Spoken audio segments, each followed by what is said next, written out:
Assalamualaikum, hai semuanya. Kalian pernah mendengar tempat-tempat yang tidak lazim untuk berlibur? Pastinya kita terbiasa memilih kota-kota cantik untuk dijadikan destinasi liburan. Selain bagus untuk diupload di media sosial, destinasi yang indah juga akan membuat kita bahagia dan refresh dari kepenatan sehari-hari. Selain destinasi-destinasi yang indah, ada loh beberapa tempat seram di dunia yang dijadikan tujuan liburan. Menyimpan berjuta sejarah dan misteri. Tempat-tempat tersebut berhasil menjadi wisata anti-mainstream. Tempat ini bukan dipenuhi oleh pasir putih, pegunungan yang indah, bukan juga tempat shopping yang diburu kebanyakan wisatawan. Tempat ini justru dipenuhi oleh tengkorak atau tulang-tulang manusia. Kalian penasaran? Langsung aja guys, simak videonya. Batu Lemo Toraja. Kuburan Tanah Toraja merupakan salah satu tempat angker di Sulawesi Selatan. Meski terkenal angker, kuburan Tanah Toraja jadi objek wisata favorit wisatawan lokal dan mancanegara. Banyak dari mereka yang penasaran dengan nuansa horor di kuburan ini. Kalau kamu berniat main ke sini, kamu harus siap untuk merinding. Batu Lemo Toraja adalah salah satu kompleks makam yang terkenal dengan kuburannya. Peti mati diletakkan di dinding tebing bukit tinggi. Peti mati tersebut diletakkan dalam tebing batu kapur. Cara penguburannya di sini adalah dengan melubangi batu, dipahat secara manual. Biasanya, satu lubang diisi oleh satu keluarga dan ditutup kayu. Meski terkesan angker, objek wisata Lemo menjadi tempat wisatawan untuk rumah arwah. Karena situs pemakaman ini sudah ada pada zaman dulu. Di Lemo Anda akan disajikan pemandangan yang sedikit berbeda. Anda akan melihat jenazah yang sengaja disimpan dalam ruang terbuka, berada di dinding bukit curam. Suku Toraja yang tinggal di utara Makale, Sulawesi Selatan, mempercayai bila letaknya makam lebih tinggi, maka semakin dekat dengan Tuhan. Oleh sebab itulah mereka membangun makam di atas tebing batu yang dikenal dengan nama Makam Batu Lemo. Lokasi itu sendiri tidak jauh dari kota Makale. Tempat makam ini merupakan perpaduan antara kematian, seni dan ritual. Di beberapa lubang makam terdapat patung-patung pahat berbentuk manusia utuh. Patung-patung pahat ini dinamakan Tau-Tau yang dibuat sebagai simbol atau gambaran orang-orang yang berada di lubang tersebut. Desa Trunyan, Bali. Desa Trunyan adalah nama sebuah desa tertua yang sangat terkenal di Bali. Desa ini terkenal sebagai tempat wisata yang horor karena terdapat area dan tradisi pemakaman yang unik namun mengerikan. Meskipun desa ini terdengar angker dan menyeramkan, tetapi wisatawan tidak perlu khawatir atau takut untuk berkunjung. Tur ke Desa Trunyan biasanya akan dipimpin oleh seorang pemandu wisata yang akan mengajak berkeliling desa sekaligus menjelaskan asal-usul desa tersebut. Mengunjungi Desa Trunyan tidak boleh dilakukan sembarangan. Desa ini masih memiliki tradisi yang sangat kuat sehingga tiap pengunjung yang datang harus berhati-hati dan menghormati adat istiadat warga sekitar. Wisatawan yang datang mengunjungi Desa Trunyan akan disambut dengan ratusan jenazah yang bahkan telah membusuk dan menjadi tulang belulang. Meskipun terdapat jenazah dan tulang belulang, uniknya tidak ada bau busuk yang menyengat dari jasad-jasad tersebut. Konon hal ini disebabkan oleh pohon taru menyan yang tumbuh di area pemakaman. Pohon dengan ukuran yang besar ini memiliki aroma khas menyan yang mampu menghilangkan bau tidak sedap, termasuk bau dari jenazah yang dibiarkan di alam terbuka. Menurut warga sekitar, Pada setiap pohon taru menyan hanya boleh diletakkan 11 jenazah saja. Jika lebih dari 11, maka akan ada kemungkinan aroma tidak sedap yang menyebar.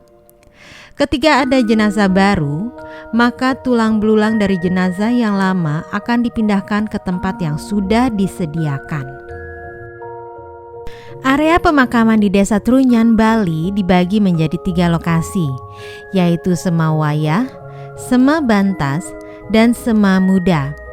Wilayah Semawayah digunakan untuk pemakaman yang dilakukan secara mepasah dan dianggap sebagai tempat pemakaman paling suci.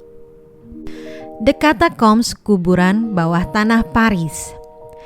The Catacombs dibangun pada sekitar abad ke-18. Situs ini dibangun karena pada saat itu kuburan umum di Paris sudah penuh. Masyarakat kemudian menggali kembali kuburan-kuburan tersebut dan memindahkannya ke saluran air kuno di bawah tanah kota Paris.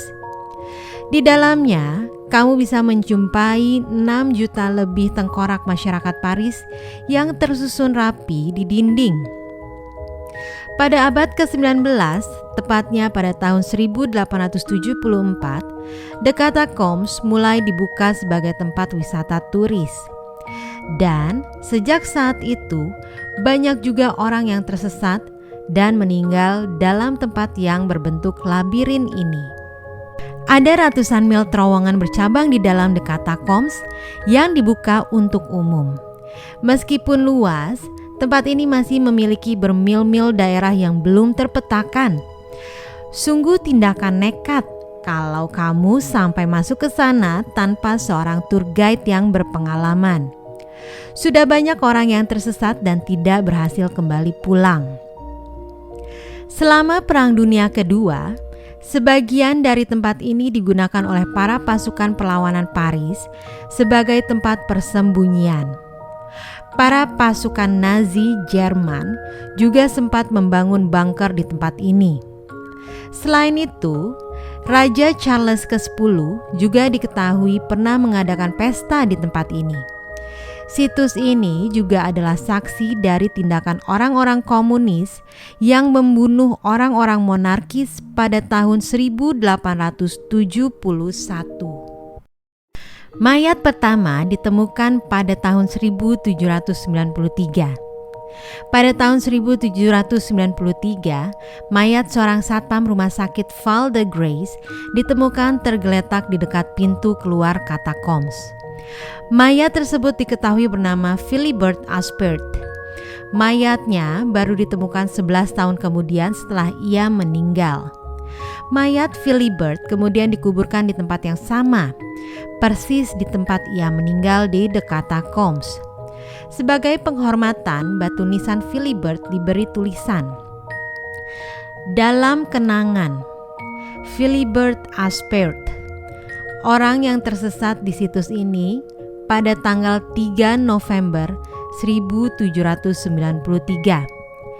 Ditemukan dan dikubur 11 tahun kemudian pada tanggal 30 April 1804.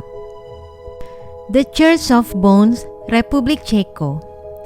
The Church of Bones adalah kapel Katolik di pinggiran Kutna Hora di Republik Ceko. Gereja ini dibangun dari kerangka manusia yang tewas karena wabah penyakit dan korban perang. Gereja Bone bukan kapel Katolik seperti yang biasa kamu tahu, melainkan satu kapel paling tidak biasa dan unik yang dapat kamu temukan. Di dalam kapel terdapat antara 40.000 dan 70.000 kerangka manusia yang meninggal selama wabah pertengahan abad ke-14 dan Perang Bohemia. Kerangka mereka semuanya telah diatur secara artistik menjadi formasi yang menarik. Tulangnya telah dibuat menjadi pahatan kreatif seperti gundukan berbentuk lonceng dan lambang Schwarzenberg. Keluarga Schwarzenberg adalah penguasa aristokrat lokal pada saat itu. Tetapi yang paling mengesankan dari semua formasi adalah lampu gantung tulang raksasa di tengah gereja. Struktur tulang yang kompleks yang meliputi lampu gantung, salib, ikonografi religius, dan dekorasi yang indah dibuat oleh František Rindts. Selain itu, tengkorak menghiasi lengkungan pintu dan jendela. Rindts juga membuat monstran dengan tulang. Monstran adalah benda yang bisa Anda temukan di gereja Katolik Roma untuk memajang benda-benda keagamaan. The Church of Bones adalah simbol budaya yang penting di Republik Ceko, dan tulang-tulang di dalamnya menandai momen bersejarah bagi negara. Tulang adalah pengingat penyakit, perang, perselisihan agama, dan iman. Dengan cara ini, mereka berfungsi sebagai pengingat untuk melihat ke masa depan di mana mereka tidak ingin mengulangi peristiwa kelam itu. Liburan tidak harus selalu ke tempat yang indah. Tempat-tempat yang memiliki nilai sejarah memang cukup menarik untuk dikunjungi. Inti dari liburan adalah mendapatkan kepuasan diri, apapun dan dimanapun kalian bisa mendapatkannya. Tentunya kalian sendiri yang mengetahui destinasi mana yang cocok untuk kalian kunjungi agar mendapatkan liburan yang mengesankan. So guys, sekian pembahasan kita kali ini. Jika kalian ingin menambahkan silakan komen di bawah. Semoga info ini bisa bermanfaat untuk kalian. Tonton terus channel kita ya. Dan jangan lupa subscribe, like, and share. I'll see you guys in the next video. Wassalamualaikum. Makasih.